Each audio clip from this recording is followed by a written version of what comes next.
আজকে আমরা যে বিষয়টি নিয়ে আলোচনা করব সেটা হচ্ছে বাচ্চাদের ব্রেনের মধ্যে ইনফেকশন। একটা স্পেসিফিক টাইপের ইনফেকশন যাকে বলে ব্রেন অ্যাবসেস। এখানে কি হয়, ব্রেনের মধ্যে কয়েকটা জায়গায় এরকম গোল গোল গোল গোল করে পুঁজ জমে। শিশুদের এই পুঁজগুলো সাধারণত কান থেকে বা সাইনাস থেকে হয়।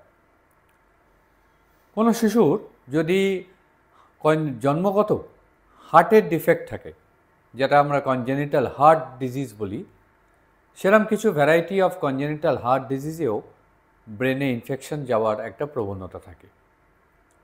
ব্রেনে ইনফেকশন গেলেই ব্রেনটাকে একটা ক্যাপসুলের মধ্যে পুরে একটা জায়গায় কন্টেইন করার চেষ্টা করে।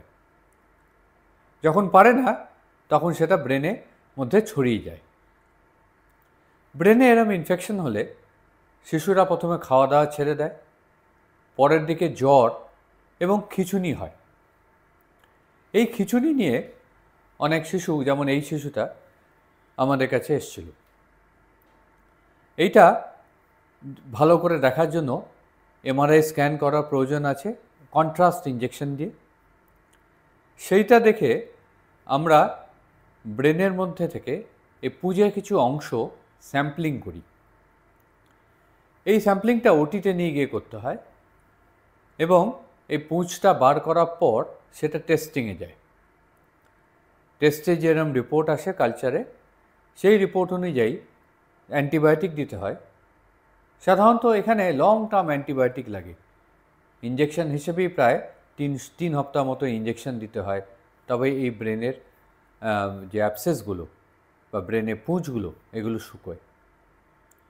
তার সঙ্গে চেষ্টা চালানো হয় যে আর কোথা থেকে ইনফেকশনটা ব্রেনে এলো সেই সোর্সটা বন্ধ করতে, নাহলে আবার ব্রেনে চলে যাওয়ার প্রবণতা থাকে। পরিশেষে বলি, ব্রেন অ্যাবসেস একটা এমার্জেন্সির মতো। কারণ 1 নম্বর তো খিঁচুনি হওয়ার ভয় থাকে, 2 নম্বর এটা ছড়িয়ে গিয়ে হঠাৎ বাচ্চার একটা জীবন সংশয় হতে পারে, 3 নম্বর হচ্ছে যে এটা ভালো করে ইরাডিকেট না করলে, মানে নির্মূল না করলে পুনরায় আবার হওয়ার সম্ভাবনা আছে। নমস্কার।